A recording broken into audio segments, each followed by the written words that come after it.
Assalamualaikum, magandang gabi. Ito ang Pasada alas 7. Maghahatid sa inyo ng balita at impormasyon sa Bangsamoro Region. Patuloy ang paglalapit ng serbisyo ng pamahalaang Bangsamoro sa mga pinaka-nangangailangang sektor ng lipunan sa pamamagitan ng Project Tabang. Sa ilalim ng Project Tabang's Humanitarian for Orphanages, Madrasa and Elderly with Special Needs o HOMES program, isinagawa ang pamamahagi ng Persons with Disabilities o PWD kits para sa mga benepisyaryo noong ika-27 ng Enero 2026. Umabot sa 320 identified beneficiaries ang tumanggap ng nasabing tulong sa ilalim ng Humanitarian Response and Services component ng programa.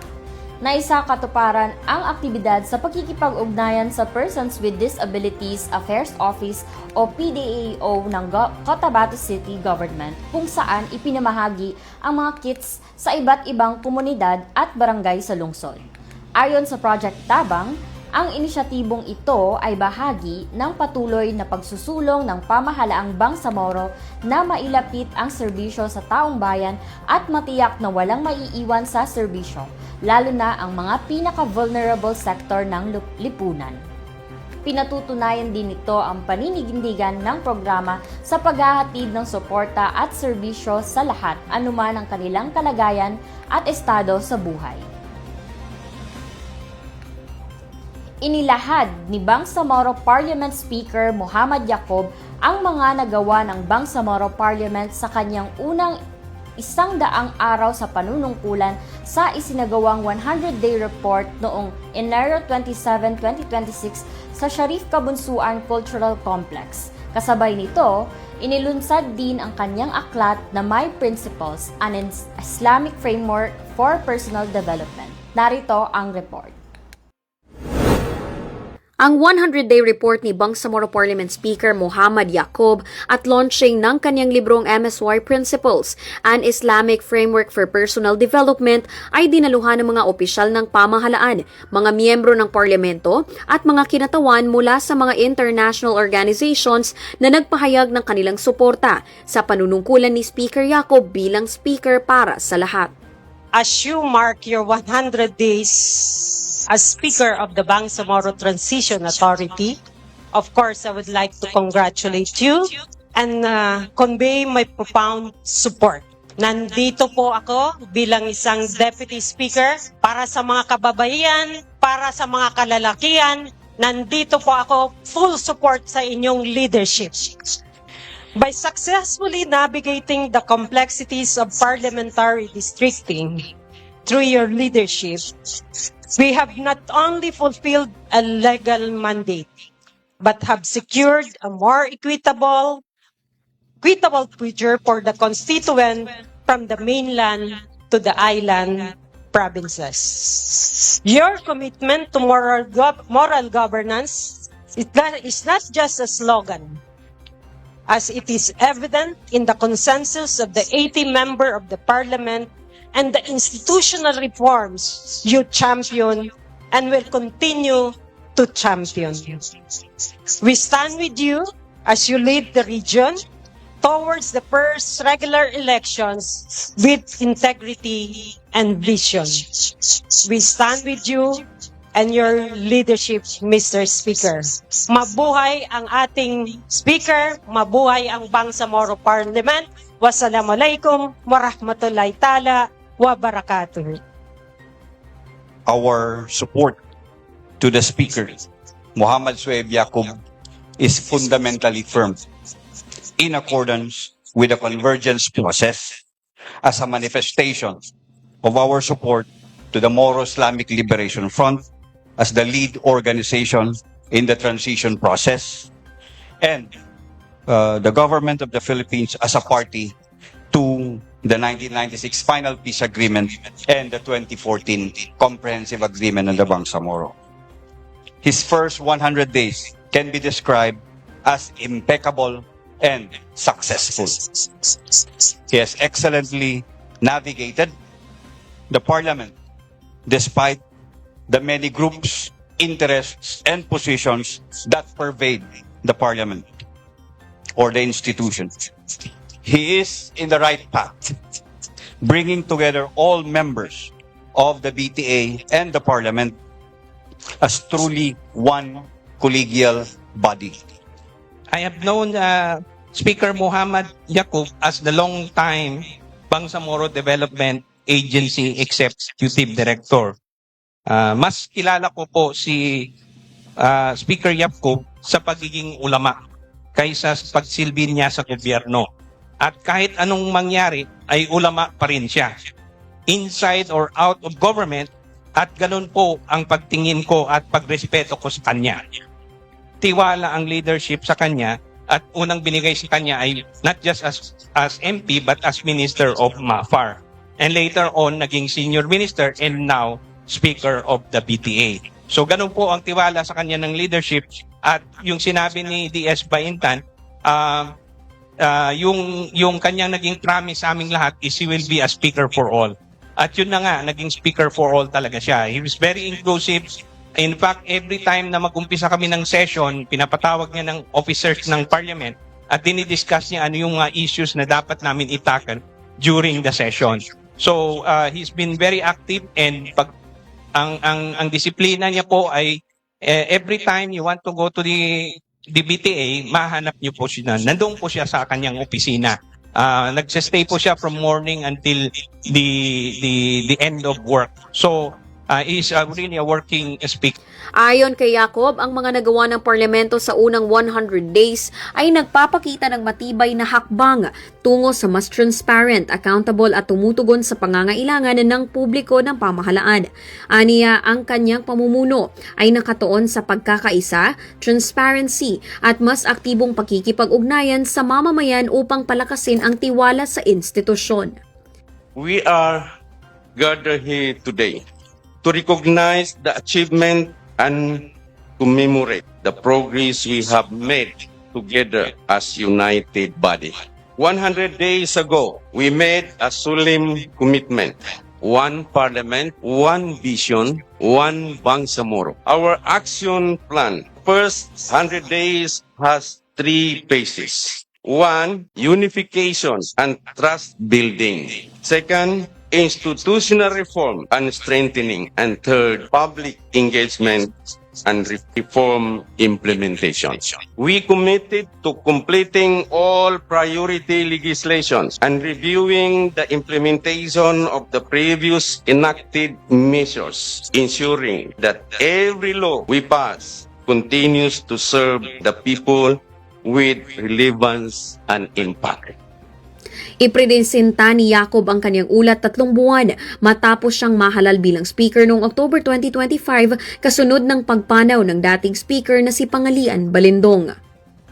Bilang kasapi ng 80 seat Bangsamoro Parliament mula nang maitatag ang interim government noong 2019, sinabi ni Yaqub na ang 5 pangunahing batas na naipasa ng parlamento na layong protektahan ang mga manggagawa, pagbutihin ang kalusugan at tiyakin ang patas at maayos na halalan bilang pundasyon ng kapayapaan at kaunlaran sa Bangsamoro Autonomous Region. Kabilang sa mga ito ang Bangsamoro Labor Code, Bangsamoro Nutrition Commission Act, Budget System Act, 2026 General Appropriations Act, at ang Bangsamoro Parliamentary Districts Act of 2025. Dagdag pa ni Yaqub, ang susunod na yugto ng trabaho ng parlamento ay tututok sa pagkumpleto ng mga natitirang priority legislation, pagpapalakas ng mga mekanismo ng pananagutan at masinsinang paghahanda para sa kauna-unahang parliamentary elections sa Bangsamoro. Inilahad din niya na ang isang 3-phase action plan na nakasentro sa pagpapalakas ng pagkakaisa ng loob ng parlamento, pagpapalakas ng mga institusyon at mas aktibong pakikipag-ugnayan sa publiko. Binanggit din ni Speaker Yaqub ang patuloy na koordinasyon sa mga ahensya ng pambansang pamahalaan, mga foreign development partners at mga lokal na pamahalaan upang suportahan ang peace building at mga reforma sa pamamahala. Sa isang mensaheng ipinarating ni Chief Minister Abdul Rauf Makakua sa pamamagitan ng kanyang Chief of Staff na si Jamel Makakua, ipinahayag ang suporta sa pamumuno ni Speaker Yaqub at hinimok ang Speaker na panatalihing bukas at matatag ang Bangsamoro Parliament kasabay ng pagtitiyak ng buong suporta ng regional government. Today marks your first 100 days as Speaker. And I want to say this clearly. Your leadership matters. The role of the Speaker shapes the direction, discipline, and seriousness of our lawmaking work. And in these first 100 days, you have shown steadiness, openness, and clear respect for the institution you now lead. I strongly believe that the strength of the Bangsamoro government depends on the quality of our relationship between the Bangsamoro Parliament and the Office of the Chief Ministers. We do not succeed in isolation. We succeed when we coordinate, consult, and move with one purpose. The laws we seek to pass, laws that improve governance, protect our people, strengthen institutions, and secure lasting peace, require trust and cooperation. They require a parliament that listens, deliberates responsibly, and acts decisively. Matapos ang kanyang speaker report, inilunsad din ni Speaker Yacob ang kanyang unang aklat na MSY Principles, an Islamic Framework for Personal Development, na inilarawan niya bilang isang values-based guide na nakaugat sa mga prinsipyong Islamic para sa personal at pangkomunidad na pag-unlad. Isinagawa rin ng isang press conference matapos ang programa. Sa pagtatapos ng kanyang 100-day report, iginiit ni Bangsamoro Parliament Speaker Yacob ang kanyang pangako na ipagpatuloy ang reforma at palakasin ang tiwala ng mamamayan sa Bangsamoro Parliament. Titiyakin na magsisilbing gabay ang mga naipasa ng batas at ang mga susunod pang hakbang ng parlamento sa pagtatag ng isang mas matatag, inklusibo at handang Bangsamoro para sa kauna-unahang parliamentary election sa Bangsamoro Region. Yana Sanday, BIO News. Inaprubahan ng Bangsamoro Parliament sa ikalawang pagbasa ang panukalang nagtatag ng Bangsamoro Transitional Justice and Reconciliation Program sa regular session noong Enero 26, 2026. Ang Bangsamoro Transitional Justice and Reconciliation Program ay isang panrehiyong mekanismo na layong tugunan ang mga makasaysayang kawalang katarungan at paglabag sa karapatang pantao sa Bangsamoro. Layunin ng programa na resolbahin ang matagal ng mga hinaing, ituwid ang mga maling naganap sa kasaysayan at magbigay ng katarungan at angkop na lunas sa mga biktima ng marginalisasyon at pang-aabuso sa karapatang pantao. Inaprubahan sa pamamagitan ng Viva Voce ang Parliament Bill No. 353 na inakda ng Government of the Day na magtatag ng Bangsamoro Transitional Justice and Reconciliation Commission na mangangasiwa sa pagpapatupad ng programa. Nagsagawa ang tanggapan ni Bangsamoro Member of Parliament Ali Sulaiman katuwang ang Ministry of Health ng 2 araw na payout program para sa mga barangay nutrition scholars at barangay health workers noong Enero 23 hanggang 24, 2026 sa Harat Madina Elementary School, Marawi City, Lanao del Sur. Umabot sa mahigit 9.6 million ang kabuuang pondong naipamahagi kung saan pantay na 4.79 million ang inilaan para sa bawat sektor.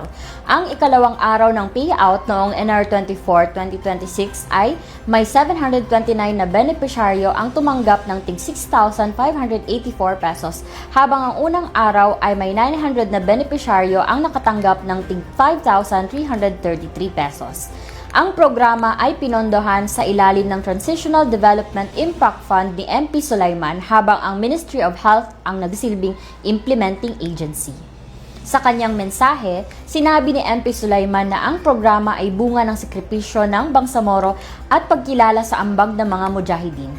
Ayon sa kanyang tanggapan, layunin ng payout na suportahan ng mga health frontliners at palakasin ang serbisyong pangkalusugan at nutrisyon sa mga komunidad sa Lanao del Sur.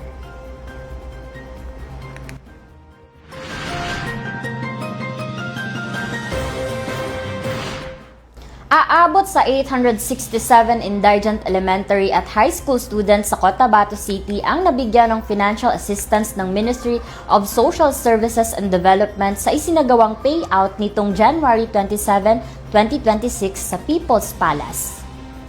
Kabilang sa mga benepisyaryo ang mga mag-aaral na saklaw ng Angat Bangsamoro, Kabataan Tungo sa Karunungan Program at mga case-managed beneficiaries ng Kupkup Program. Sa kabuuang bilang, 417 elementary students ang tumanggap ng tig 2,000 pesos habang 423 high school students ang nakatanggap ng tig 3,000 pesos. Samantala, 30 beneficiaries mula sa Kupkup program ang nabigyan ng tig 5,000 pesos bawat isa. Ayon sa MSSD, layunin ng tulong pinansyal na matugunan ang gastusin ng mga mag-aaral sa paaralan, kabilang ang pambili ng mga proyekto at iba pang kagamitang pang-akademiko. Samantala, pinalakas rin ng MSSD ang pagpapalaganap ng impormasyon hinggil sa mga pangunahing serbisyong panlipunan matapos ang matagumpay na turnover ng Comprehensive Information Materials sa Cotabato Regional Medical Center, Malasakit Center, nitong January 27, 2026. Ayon sa MSSD, layo ng hakbang na gawing mas madali at mas mabilis ang pag-access ng publiko sa mga programa ng ministry, lalo na ng mga bangsamoro na nangangailangan ng agarang tulong at proteksyon. Kabilang sa mga ipinamahaging materyales ang detalyadong impormasyon tungkol sa Bangsamoro Critical Assistance in Response to Emergency Situations at Child Protection Gender-Based Violence Referral Pathway.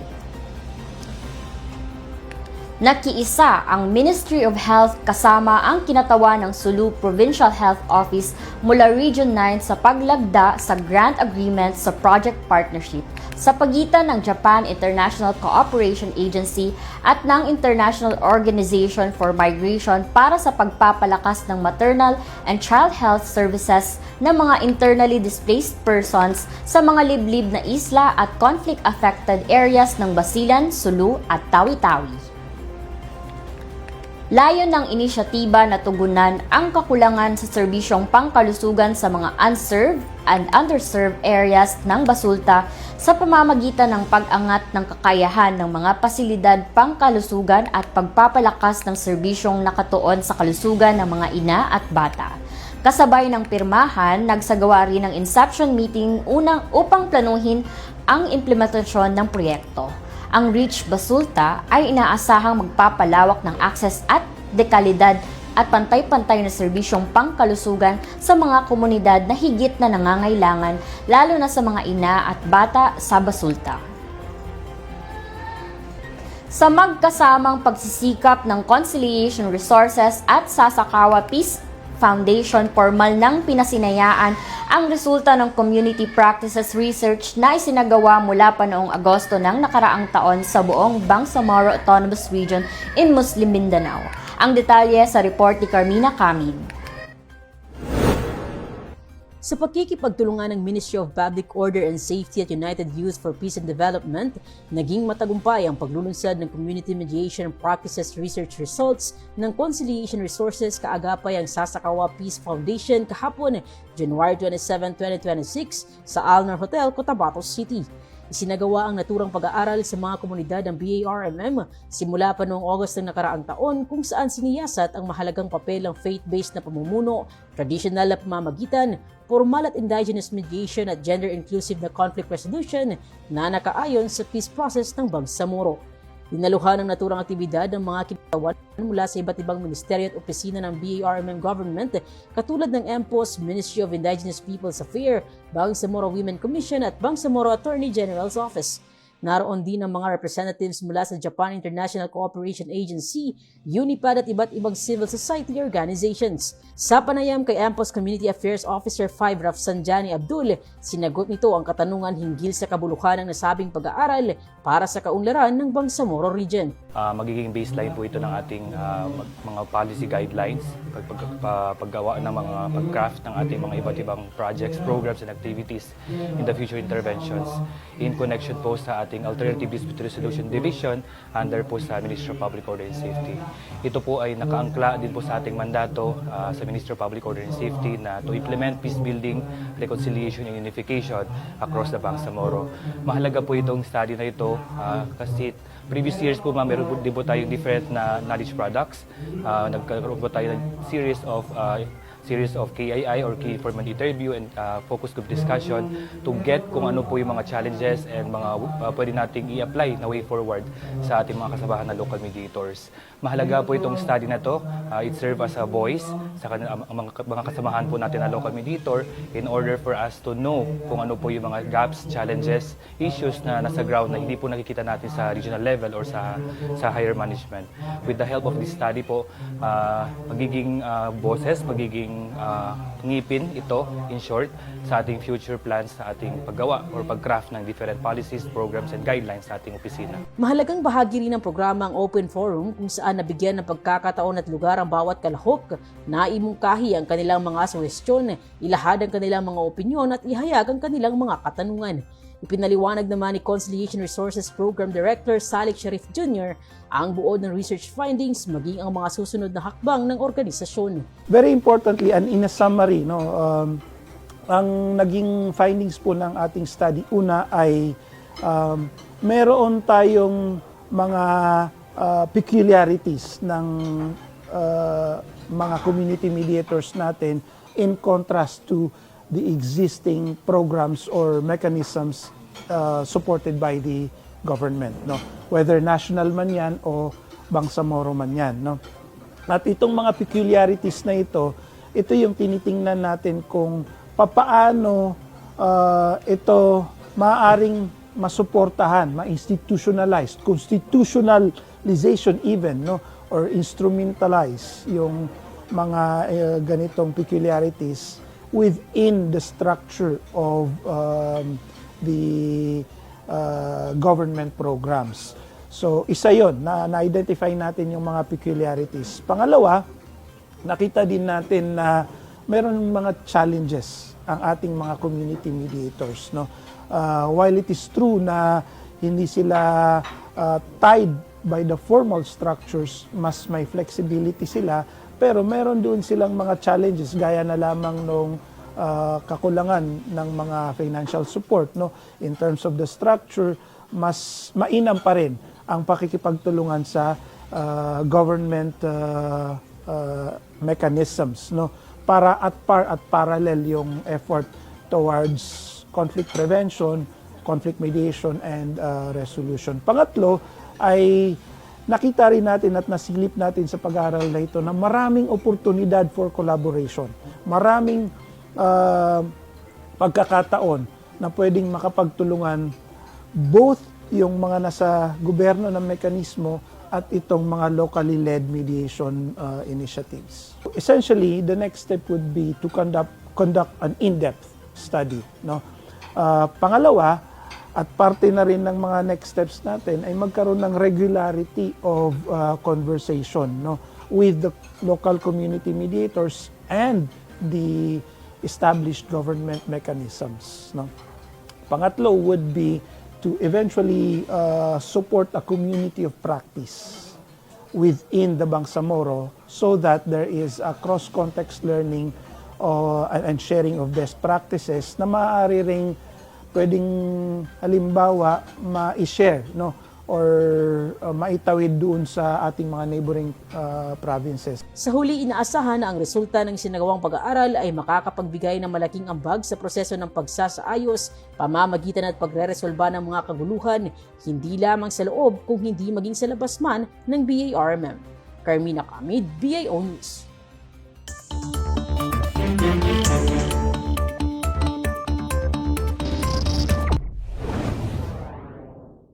Sa ating panahon ngayon, makakaapekto sa ilang bahagi ng bansa ang localized thunderstorms. Asahan ang kalat-kalat na mga pag-ulan kaya ipinag-iingat ang mga nakatira sa low-lying areas dahil sa banta ng baha habang landslide naman sa mga malapit sa gilid ng bundok. Manatili ring nakatutok sa official social media pages ng Pag-asa at BARM Ready para laging updated sa lagay ng panahon. Makikita sa inyong mga screens ang hotline numbers ng BARM Ready. Maging alerto at sama-samang isulong ang isang handa at resilient BARM communities. At yan ang mga balitang tampok sa Pasada alas 7. Para lagi pong updated sa mga kaganapan at impormasyon sa BERMM, i-like, i-follow at i-share ang official social media accounts ng Bangsamoro Government na makikita sa inyong mga screens. Mapapanood nyo rin ang episode na ito ng pasada alas 7 sa YouTube page ng Bangsamoro Government. Bisitahin din ang bangsamoro.gov.ph. Ako po si Micaela Awal ng Bangsamoro Information Office, naghahatid ng balita sa ngalan ng serbisyong publiko at moral governance. Maraming salamat po at pagpalain ang Bangsamoro.